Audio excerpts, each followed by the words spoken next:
Hey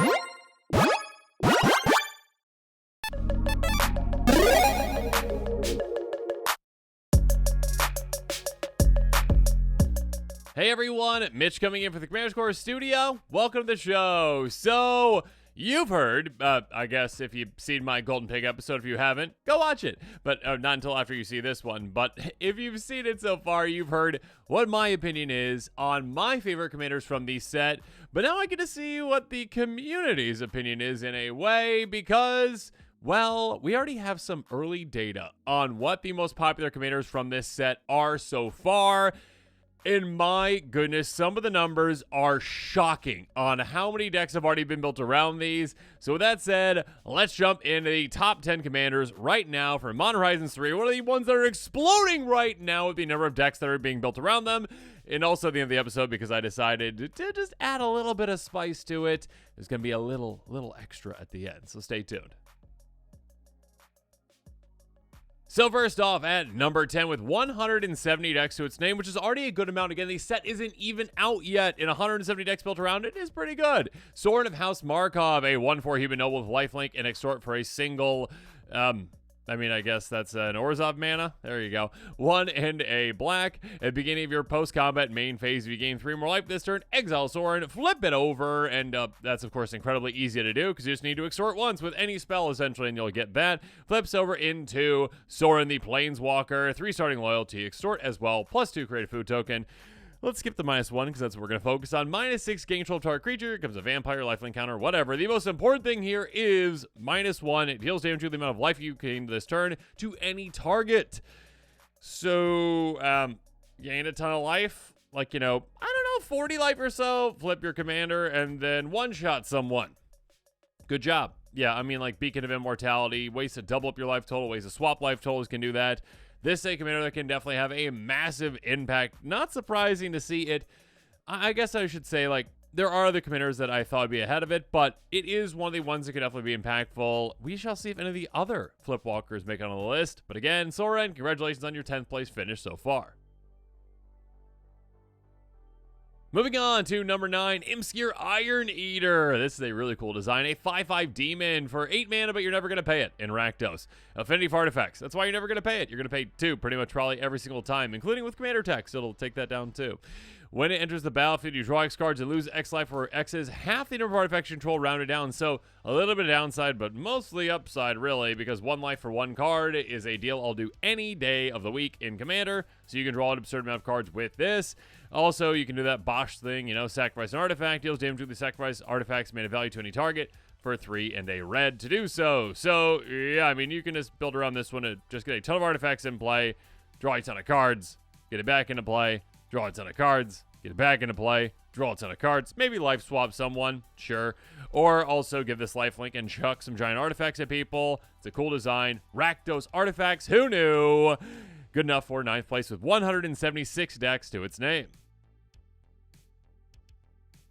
Moving up ever so slightly, sorry, Sorin, you're not the most popular Flipwalker out there, and we'll see if Tamiyo is too.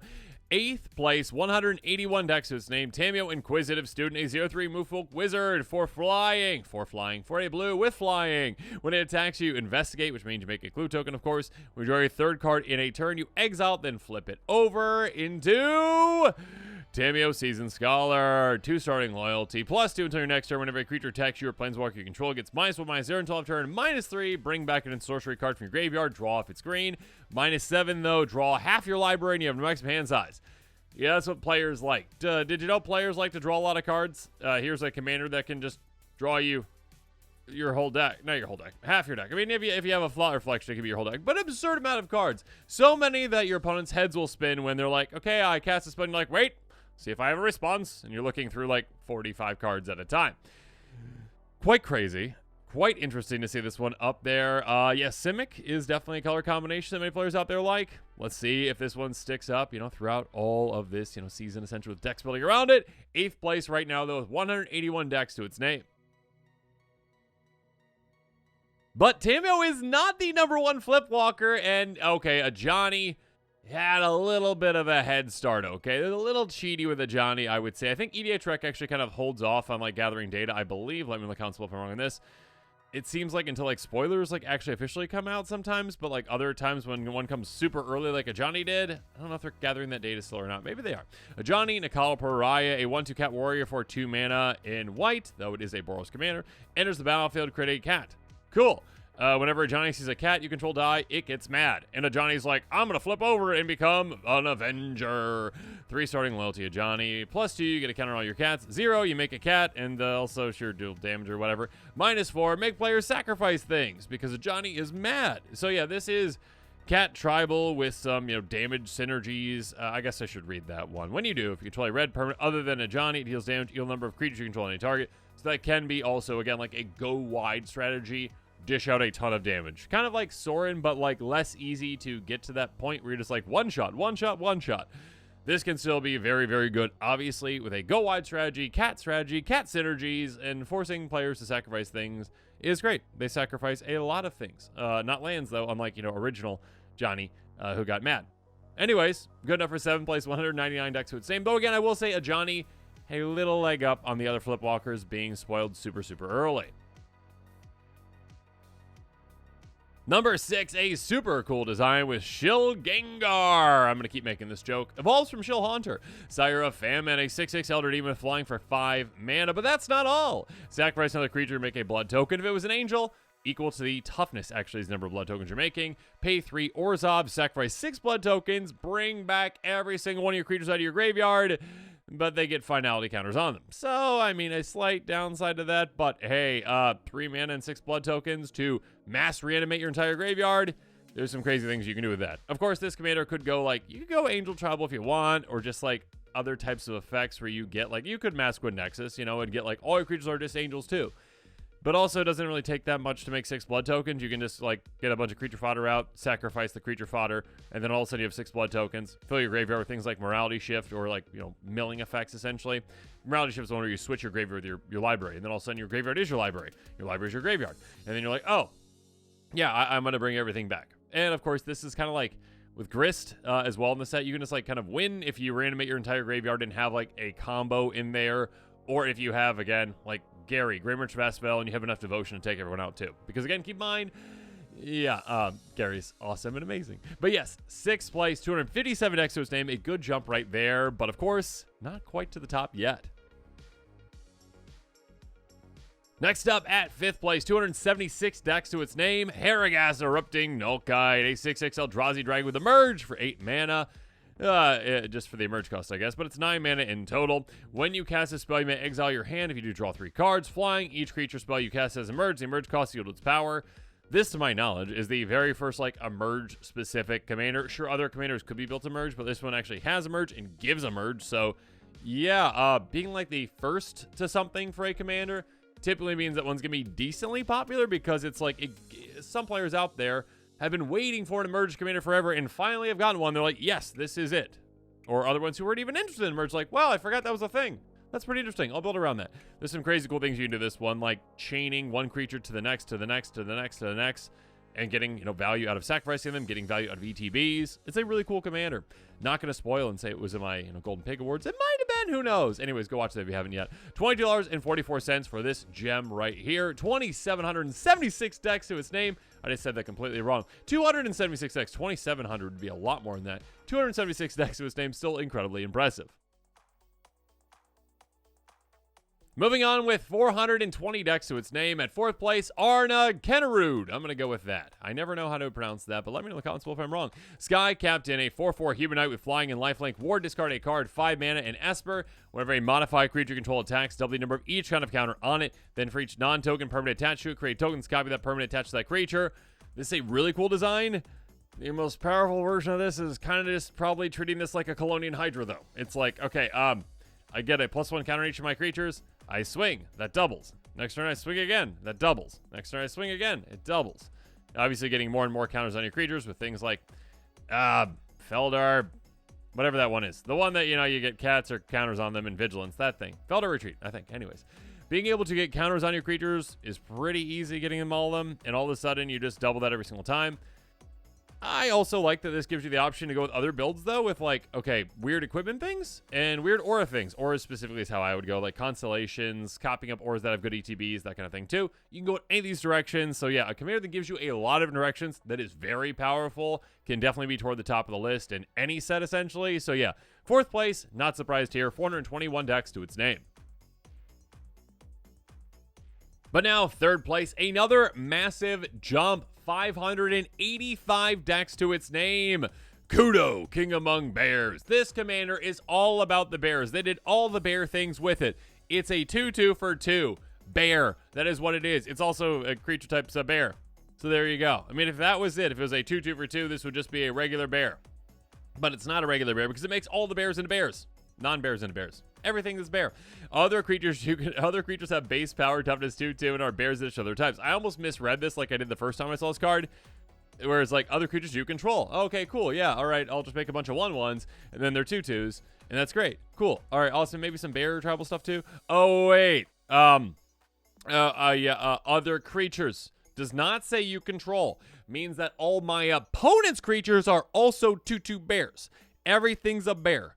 Bear, bear, bear. So players that love, well, bear tribal and also just bear shenanigans absolutely love this. But also it's quite the powerful commander because it flips the game on its head, kind of like humility, where it's like, okay, you thought you had this giant 10/10 dragon, but now it's a 2/2 dragon bear.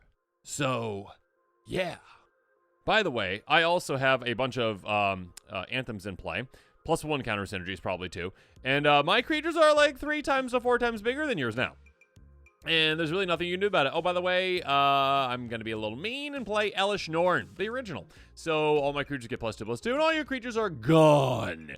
So yeah, there's some very powerful things that you can do this one, some disgusting things you can do this one. Again, that is literally like, okay, you probably can't play any more creatures anymore, other players, unless you already have an anthem in play or like they come to play with counters or whatever. But yeah, your opponent's creatures are gone. And you get all the creatures. Yeah, this is a very powerful bear. Very, very cool, though. Good enough for a 3rd place, 585 decks. Next up, oh my goodness, this is going to be a little problem, I think. Nadu Winged Wisdom, 2nd place, 876 decks. It's already happening, everyone. It's already happening. Oh, and they'll be like, well, players aren't going to build it in that, like, really broken way. Yes, they are! They are! I just looked up and Shuko is already in like 770 or so of these decks. So like high percentage of the decks are utilizing the cards. They're easily broken with it. 3/4 Bird Wizard with flying for 3 mana in Simic. Creatures you control have whenever this creature becomes a target of a spell or ability. Keyword there, ability. Reveal the top card of your library if it's a land card put on the battlefield. Not tapped. Otherwise, put in your hand. This ability triggers only twice each turn. Oh, it's not that bad. Only twice each turn. It's limited. Per creature. Twice each turn per creature. Because this gives it to all the creatures. Oh, okay. So if you didn't see my episode on this one, yeah, or I guess my episode where I talked about the tier list rankings. Hint, hint, wink, wink. This one's up there quite high. Let's just say that. It's so easy to be crazy powerful with this super early in the game. Because all you need is an ability that is free, that can target. Now, there's only so many ways to do that, but there are equipment out there that have a 0-cost activation to equip. And that is, yes, targeting. So, you equip it to that creature. Oh, cool, I get my trigger. Oh, it's a land. Into play untapped. Oh, okay. Now I'll move this equipment to this other creature. Here you go. Oh, okay, top card. Oh, it's not a land. Into my hand. Move it back. Move it back. Cool. That's just with 2 creatures in play. Imagine what happens when you have 10, 15, 20. My goodness, the amount of triggers that you get off this means that you're basically drawing your library and also getting all your lands into play. And again, those lands come to play untapped. And also there's landfall triggers to consider too, like Zendikar's Royal type things where you're like, oh, okay, cool, make a bunch of tokens every single time a land comes into play. So then you get 2 more triggers. This is a commander that should have been limited in some way, and they didn't limit it. It's really weird that they sometimes over-limit certain commanders, and other ones are like, no, whatever, players won't do that. And then it's like, yeah, every single player that's building around this is doing that, except for the 100 players that aren't out of those 800. They aren't using Shuko. And maybe they haven't heard of that, or they're actually making a decision not to do that. Regardless, wow. Did not expect this one to see 876 decks to its name already. crazy. Look out for it at your table. And yeah, once Lightning Greaves or Shuko comes down, you need to try to take that player out as quick as you can, okay? But the number one commander, even above Nadu, Winged Wisdom, is the Necrobloom. This is really cool. 4 mana in Abzan. 2/7 plant with 1,005 decks to its name. That's right, already we have a commander that is over 1,000 decks, and it is this one. Apparently, commander players out there like Field of the Dead. So, there you go. Whenever a land is battlefield control, you make a 0/1 plant creature token. But if not, if you've got 7 or more lands with different names, Field of the Dead, create a 2/2 black zombie creature token instead. So, yeah, you made a Field of the Dead commander. And that's it, right? No, not it at all. Because it's got this really cool thing that is all your cards in your deck that are lands are Dakmor Salvage as well. Lands in your graveyard have Dredge too. Super cool. Oh my goodness. You can just get your lands back out of your graveyard by milling 2 cards instead of drawing a card. So, yeah, there's some crazy things to do this. Of course, you could be like, okay, I tutor out Get Rog, and I probably win. You need a discard outlet. So like, what's the imp? Whatever that imp is, Scourge Imp? No, what's the imp for 1 mana? Let me know in the comments below. I'm probably wrong on that one. But yeah, there's cards that actually let you just freely discard cards. And if you have a free discard outlet, plus Get Rog, plus this commander, plus any land in your graveyard, you draw your deck, essentially. I mean, and actually you can do other crazy things if you've got like, the Shuffle Titans and stuff like that. So fun. Yeah, but ignoring that part for a little bit, yeah, just kind of like ETB, make a bunch of creature tokens, zombie tribal type effects, plant tribal things as well. Can be quite fun. This is a commander that is pretty powerful. It is one that I think is the right amount of powerful. Nothing against Nadu, but the right amount of powerful. And it is in some interesting colors as well. Very cool landfall commander. Excited to see it up here at first place at 1,005 decks already. That is absolutely crazy. Congratulations, the Necrobloom. Now, I did tell you there's a little bonus at the end of it, and maybe some of you guessed what it was going to be, but yeah, I just want to see kind of where things are at with the pre-con commanders so far. Now, this could be obviously someone just buying the pre-con and then just putting the entire list into, whatever site they use, and there you go. It's just the pre-con list. Other people have actually built around the, commander essentially separately, or some combination of both. Like, I took the list, and then I took these cards out, put them in, or whatever. I like made my changes. Not many players are building around Jyoti Moag Ancient? Not all that surprising, I guess. Yeah, this one's about making forest rides when it enters the battlefield. Based on times you catch your commander. And beginning of combat, you pump your lands. Cool. 94 decks to its name, that is it. Kaith, Fane Mechanist. This is one that I'm excited to see a little lower. No offense, Kaith, but actually, I shouldn't say excited to see a little lower, but this is one that's like, surprisingly, like, Nadu levels of crazy. Maybe not quite there, but nearly there. Because it says other non-token creatures control Fabricate 1, which means that your creatures can enter with counters on them, which means that if you have persist creatures, those counters cancel. And yes, that is a rule, because that didn't used to be a rule, and I came back to Magic, and I was like, wait, that happens now? Weird. We used to have to keep track of them separately. No, that happens now. So basically, infinite sacrifice, Goblin Bombardment, persist creatures. Players aren't doing that right now, it doesn't seem like, so hopefully it stays that way because, yeah, it's scary. Moving on, 149 decks, if I didn't say that, 7th place. Next up, Disa the Restless, the face commander, actually, of the Lurgoyf deck. A 5/6 human scout for 5 mana. And Jund, this one says, hey, get Lurgoyfs in your grave from here, there, anywhere, and you get them into play. Cool. Apparently that one's not catching on as much as the other commander from the pre-con itself, which we'll get to here in a little bit. And also, when your creatures deal counterage, you get Tarmogoyf tokens too. Cool. Anyways, that one is at 231 decks to its name. Moving up, another face commander, Satya Aetherflux Genius, 289 decks to its name.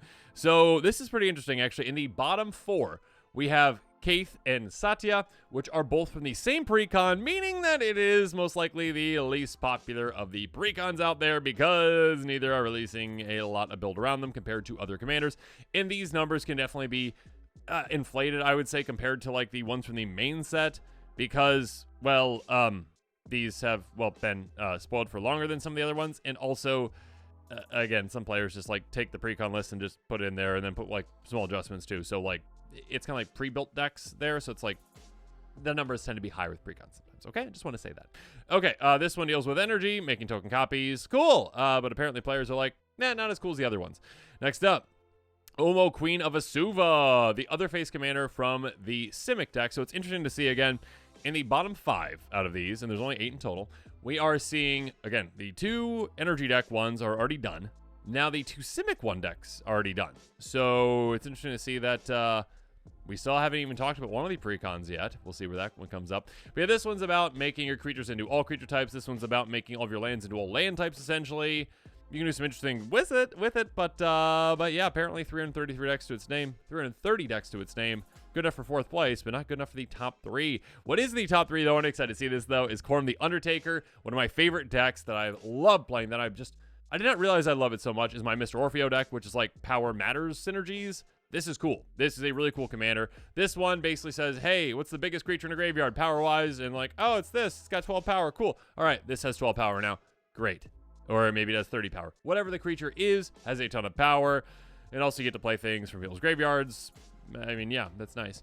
But yeah, Power Matters synergies, 449 commanders, decks to its name, 3rd place right now. And you might have noticed that since we have talked about all the commanders from all the other 3 precons, we haven't talked about the Eldrazi precon at all, because my goodness, that one is taking off when it comes to the amount of decks that are built around the commanders.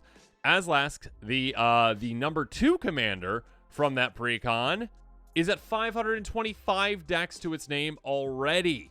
My goodness. And as, again, the secondary commander, a 2/2 Eldrazi that says, hey, you get experience counters when your Eldrazi dies, and that kind of stuff, too. I mean, colorless creatures. But you can also pay Wooburg, and you just give your little spawns and scions +X based on the experience counters. If that was it, this would not be as popular. But it also says, by the way, indestructible, and also, by the way, Annihilator 1. Annihilator 1!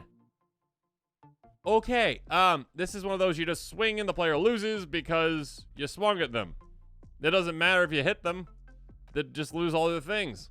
And of course, you can stack this. You can just like, okay, I pay Wooburg twice. Annihilator 1, Annihilator 1. That's basically Annihilator 2. They are sacrificing 2 things then for every single one of those. Gross! All right, and then finally, 661 decks. To me, this is not surprising that this one is on top. It is surprising that both the Eldrazi are on top, though, to me. Ulalek, Fused Atrocity. Yeah. This one says, hey, do you have Eldrazi things? Pay 2 colorless and double them up.